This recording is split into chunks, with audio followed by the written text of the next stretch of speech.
Bismillahirrahmanirrahim. Assalamualaikum warahmatullahi wabarakatuh. Kami dari kumpulan 2 ingin membentangkan satu pembentangan mengenai COVID-19 daripada segi aspek kesihatan awam di Malaysia.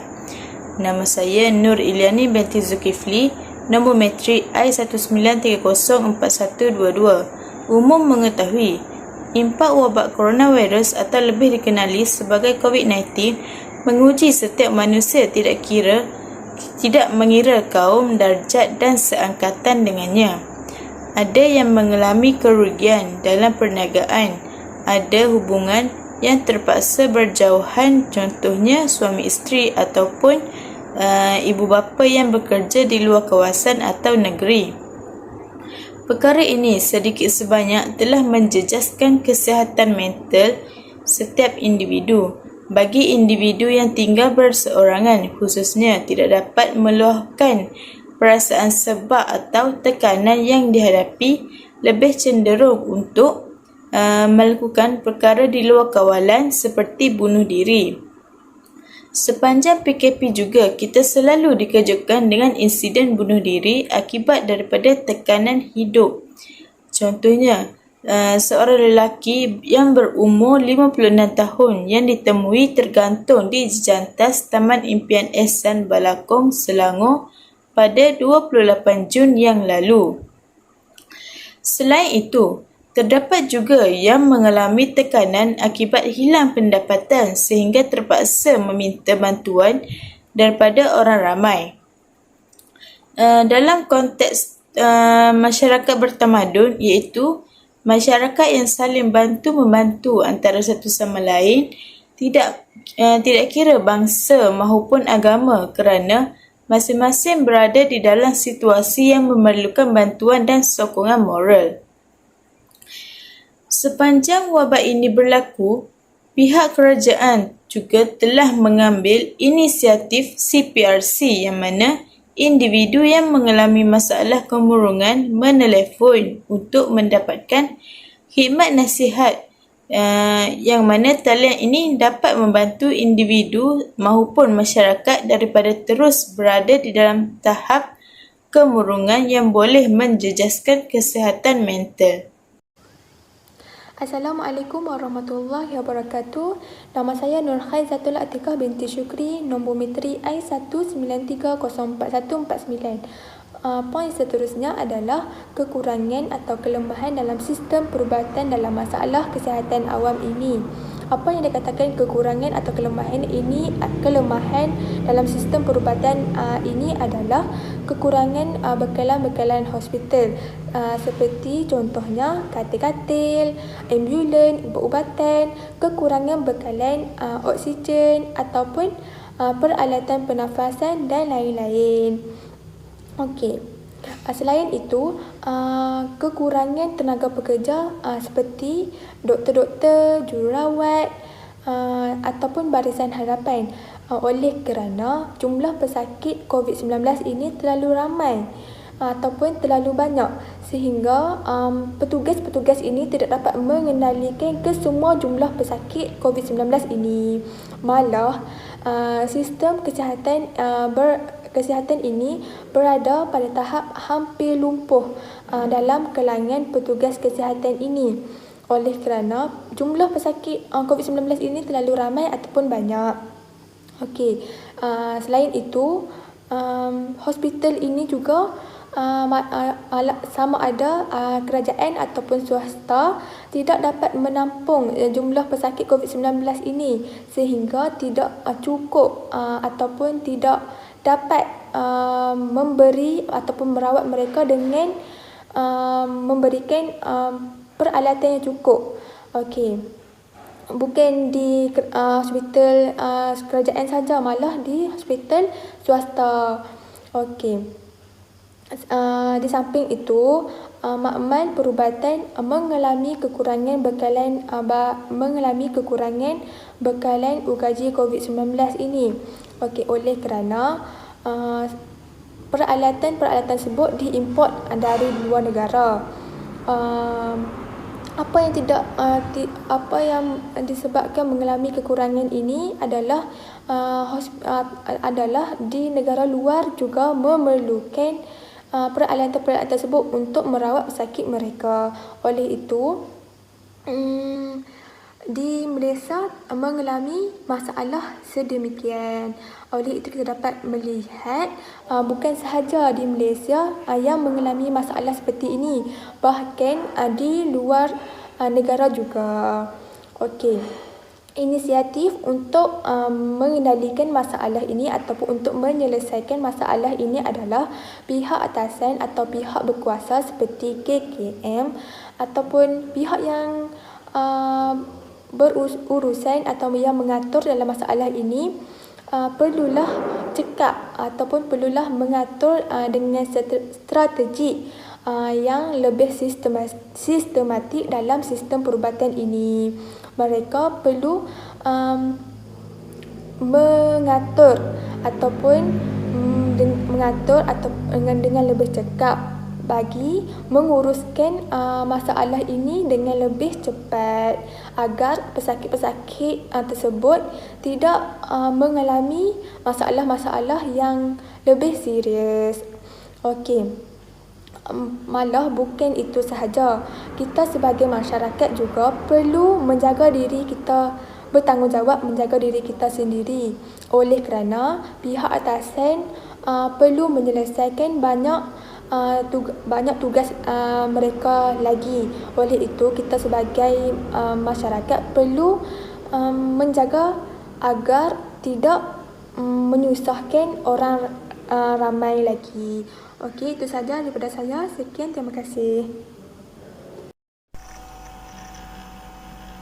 Assalamualaikum warahmatullahi wabarakatuh. Nama saya Alia binti Muhammad Firaidi dan nombor metrik saya 192039932.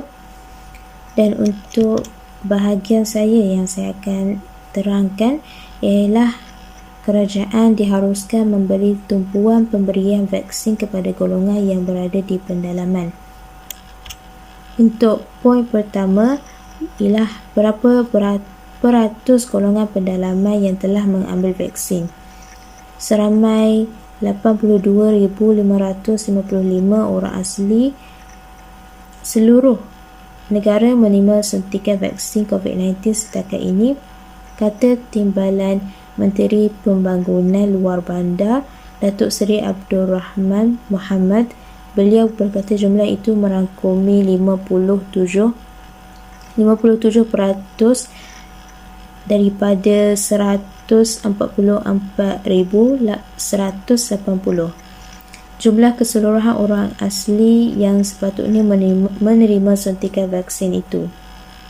Dan untuk poin kedua pula, adakah orang asli mempunyai masalah untuk mendaftar MySejahtera? Ahli Parlimen Kota Marudu itu berkata beliau telah membangkitkan perkara itu di Kabinet kerana menurutnya usaha menggalakkan orang asli untuk mendaftar bagi vaksinasi terutama menerusi MySejahtera dan itu tidak akan berjaya sekiranya mereka tidak mempunyai kemudahan internet. Dan untuk poin ketiga pula, apakah inisiatif yang dapat diambil oleh kerajaan untuk menambahkan lagi peratusan penerima vaksin dalam kalangan penduduk pendalaman? Inisiatif ini dapat digerakkan dengan lebih pantas memandangkan pemberian vaksin jenis CanSino melibatkan satu dos sahaja. Dan mereka memilih vaksin itu diberikan kepada masyarakat orang asli bagi memudahkan prosesnya, memandangkan majoriti perkampungan mereka terletak jauh di pendalaman di sukar diakses. Katanya ketika melakukan lawatan kerja ke kampung orang asli Simpang Arang. Itu sahaja daripada saya. Assalamualaikum warahmatullahi wabarakatuh. Bismillahirrahmanirrahim. Assalamualaikum warahmatullahi taala wabarakatuh. Nama saya Muhammad Ammar bin Zulkarnain. Nombor kad metrik I20104429. Baik, saya akan menerangkan mengenai bahagian saya, iaitu pelaburan dalam bidang kesihatan awam. Amat penting pelaburan dalam bidang kesihatan awam ini adalah untuk mendapatkan dana yang mencukupi demi melahirkan lebih ramai ahli-ahli pakar dalam bidang kesihatan awam ini. Hal ini kerana kita memerlukan dana untuk membiayai kos pembelajaran dalam bidang kesihatan awam ini. Selain itu juga, dengan adanya pelaburan dalam bidang kesihatan awam ini, kita akan mudah untuk mendapatkan dana untuk membeli ubat-ubatan serta alat rawatan yang lengkap dan berkualiti untuk seluruh hospital dalam negara kita ini. Kalau kita lihatkan, ada sesetengah hospital dalam negara kita sekarang ini tidak mempunyai alat-alat rawatan yang mencukupi, dan kita terpaksa memindahkan pesakit-pesakit ke hospital yang lebih besar untuk mendapatkan rawatan yang lebih efisien daripada pakar-pakar serta alat yang mencukupi. Selain itu juga, kita dapat melihat dalam belanjawan 2021 ini dalam bidang kesihatan awam, kita memerlukan dana yang banyak juga untuk membeli vaksin untuk rakyat Malaysia lah, rakyat Malaysia pada sekarang inilah, untuk mengelakkan daripada pencegahan COVID-19. Jika kita dapat dana yang mencukupi, maka masalah pembelian vaksin untuk rakyat negara kita tidak akan berlaku. Okey, sekadar itu saja daripada saya, Muhammad Ammar bin Zulkarnain. Assalamualaikum. Assalamualaikum warahmatullahi wabarakatuh. Nama saya Muhammad Daniel Irfan bin Jamaluddin. Nombor metrik I20104401. Saya pula akan menerangkan kesan COVID-19 dalam aspek masyarakat perlu untuk menjaga kebersihan. Yang pertama sekali, masyarakat digalakkan untuk sentiasa menjaga kebersihan diri, terutamanya apabila berada di tempat-tempat awam ataupun di pejabat. Sebagai contoh, kerajaan menggalakkan masyarakat untuk sentiasa mencuci tangan ataupun menggunakan hand sanitizer apabila berada di tempat awam ataupun apabila selepas menyentuh apa-apa barangan di tempat-tempat tersebut. Hand sanitizer juga turut diletakkan di hadapan pintu-pintu pasaraya untuk menggalakkan masyarakat untuk sentiasa menjaga kebersihan diri. Kegunaan hand sanitizer ini sedikit sebanyak dapat membantu untuk mengawal peningkatan kes jangkitan COVID-19. Seterusnya, kita boleh lihat aktiviti sanitasi juga turut dijalankan di tempat-tempat tertentu yang diyakini mempunyai penduduk yang terkena jangkitan COVID-19. Sebagai contoh, apabila sesuatu kawasan perumahan mempunyai beberapa orang penduduk yang mempunyai jangkitan COVID-19, pengurus di tempat tersebut akan menutup tempat itu untuk sementara waktu untuk membenarkan aktiviti sanitasi dijalankan.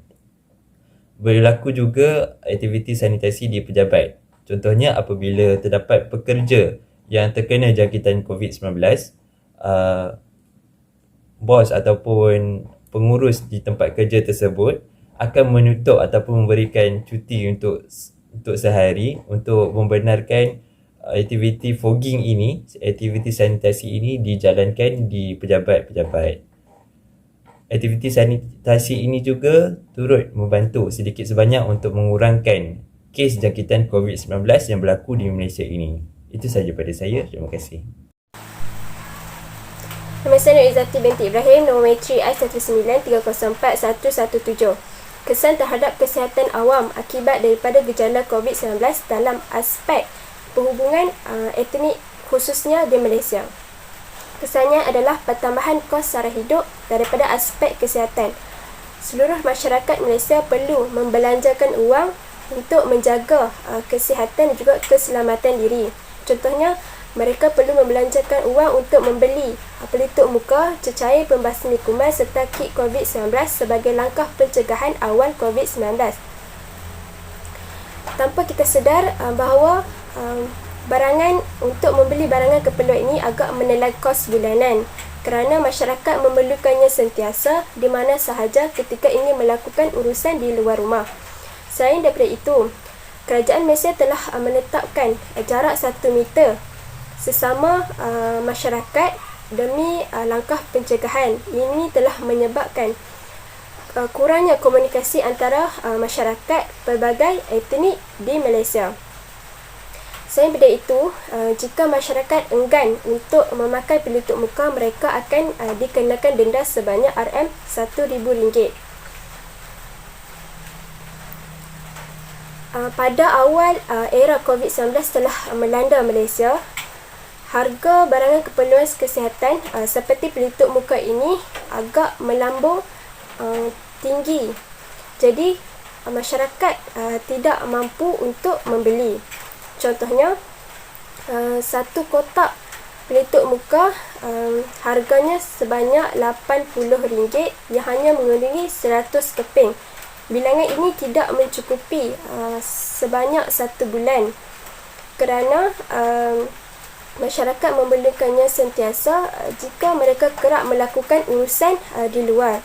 Kesannya, terdapat segelintir masyarakat yang kurang berkemampuan untuk membeli. Jadi, mereka telah mengambil inisiatif seperti menggunakan pelitup muka secara berulang kali serta membuat pelitup muka sendiri menggunakan kain. Mereka agak terdedah kepada risiko untuk mendapat jangkitan COVID-19. Akhir sekali dapat simpulkan bahawa kerajaan telah mengambil inisiatif yang bijak untuk mengurangkan beban rakyat dengan menetapkan serta menurunkan harga barangan keperluan kesihatan sebagai langkah yang baik untuk mengurangkan penularan COVID-19 di Malaysia. Bismillahirrahmanirrahim. Nama saya Nur Alia Arifah binti Muhammad Mawardi. Nombor matrik I20104445. Penularan wabak COVID-19 di negara ini bermula seawal 25 Januari 2020. Walaupun berlaku perakhiran kerajaan, namun misi tetap sama iaitu memutuskan rantaian wabak COVID-19. Isu-isu yang hendak diketengahkan dalam menilai keberkesanan kualiti perkhidmatan kesihatan terhadap orang awam bagi memerangi wabak COVID-19 ini iaitu yang pertama, saringan COVID-19 di fasiliti kesihatan kerajaan maupun sektor swasta bergabung menawarkan perkhidmatan sampel bagi saringan COVID-19 yang hanya dilancarkan di klinik perubatan, pusat jagaan ambulatori dan hospital tertentu sahaja. Dalam hal ini, membantu pihak KKM mengenal pasti masyarakat yang dijangkiti penyakit ini sekaligus memberi rawatan segera kepada mereka serta dapat mengurangkan kes kematian di Malaysia akibat COVID-19. Yang kedua, aplikasi MySejahtera adalah aplikasi yang dibangunkan untuk membantu kerajaan mengawal penularan wabak COVID-19 di Malaysia. Aplikasi ini membantu masyarakat melakukan penilaian kesihatan kendiri, memantau status kesihatan dan membantu KKM mengambil tindakan segera dan menyediakan rawatan segera jika diperlukan. Walaupun MySejahtera telah digunakan oleh orang ramai, namun terdapat masalah logistik dengan sistem janji temu dan sijil vaksinasi digital MySejahtera. Pada pandangan saya, kerajaan haruslah menambah baik aplikasi MySejahtera bagi memudahkan serta mempercepatkan urusan pemberian vaksin dalam kalangan remaja maupun golongan-golongan dewasa. Yang ketiga, peningkatan aktiviti program imunisasi COVID-19 kebangsaan PICK. Program imunisasi COVID-19 ialah sebuah kempen vaksinasi kebangsaan sebagai satu pendekatan untuk membendung penularan penyakit COVID-19 di kalangan rakyat. Walaupun program ini berjalan lancar, namun terdapat banyak kontroversi dan isu seperti masalah kadar pemberian vaksin yang perlahan akibat kekurangan bekalan vaksin walaupun hakikatnya kerajaan telah membeli lebih dari cukup untuk penduduk Malaysia.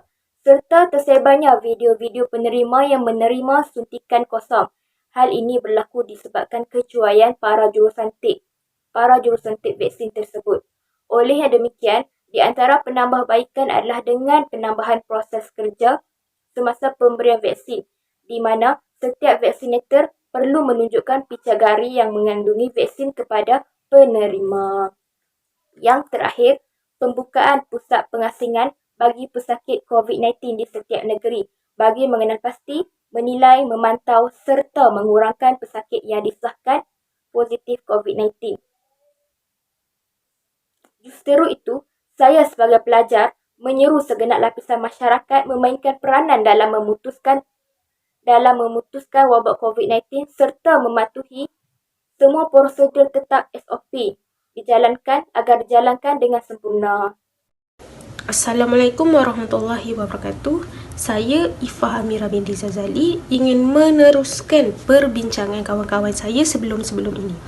Okey, selanjutnya perbincangan kita ini untuk mengurangi COVID-19 dari segi kesihatan awam ialah dengan pengurusan kesihatan awam yang baik. Okey. Pengurusan kesihatan awam yang baik ini yang dapat membantu merendahkan kadar kematian. Okey, pengurusan kesihatan baik ni juga dia memerlukan kerjasama semua pihak. Semua pihak harus berganding bahu untuk mencegah COVID-19 ini. Tak kiralah dia berpangkat besar ke atau miskin ke ataupun dia kaya ke, semua harus bekerjasamalah untuk mencegah COVID-19 ni. Okey, semenjak berlakunya pergerakan kawalan PKP oleh kerajaan membuatkan kerajaan memperkenalkan SOP iaitu Standard Operation Procedure, di mana SOP ni dijalankan untuk bertujuan mengurangi jumlah jangkitan COVID-19. Apabila kita dapat kurang jumlah COVID-19, maka dapat mengurangi kadar jumlah kematian. Okey, dari situ kerajaan dia memperkenalkan SOP ni kepada orang awam supaya dapat berjaga-jaga dengan virus COVID-19 inilah. Okey. Pertama, kerajaan telah mengeluarkan arahan kita semua perlu rakyat Malaysia perlu memakai penutup muka. Pergi ke mana-mana memang rakyat Malaysia perlu memakai penutup muka. Kalau tidak akan dikenakan saman. Yang kedua adalah dengan jarak 1 meter dengan orang lain. Kerajaan memperkenalkan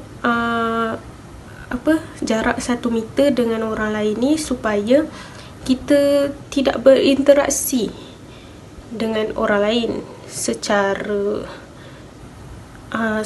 untuk langkah berjaga-jagalah kan. Okey, yang ketiga ialah kerajaan sarankan untuk memakai hand sanitizer supaya virus tu dapat dimatikan lah dari badan kita. Okey, yang seterusnya yang keempat ialah cek suhu dan scan MySejahtera sebelum masuk kedai. Apabila nak masuk kedai, kerajaan sarankan kita scan MySejahtera supaya memudahkan mereka lah untuk mendetek orang yang kena COVID-19 ni. Okey. Seterusnya, demi kesihatan yang baik, kerajaan juga mewajibkan semua mendownload ataupun mempunyai aplikasi MySejahtera di dalam handphone masing-masing lah. MySejahtera ni kita tahulah kan, salah satu usaha kerajaan bagi melindungi rakyat Malaysia daripada terkena jangkitan tersebut. Di dalam aplikasi tersebut, ia boleh bermacam-macam tujuan lah dalam aplikasi tersebut. Salah satunya, ia boleh memastikan suatu tempat itu adalah kawasan berbahaya atau tidak. Itulah salah satu kebaikan MySejahtera. Okey. Kesimpulannya, pengurusan kesihatan yang baik ni dapat mengurangi kadar kematian. Jadi marilah kita sama-sama berganding bahu untuk mengurangi jangkitan COVID-19 di negara kita. InsyaAllah semua boleh.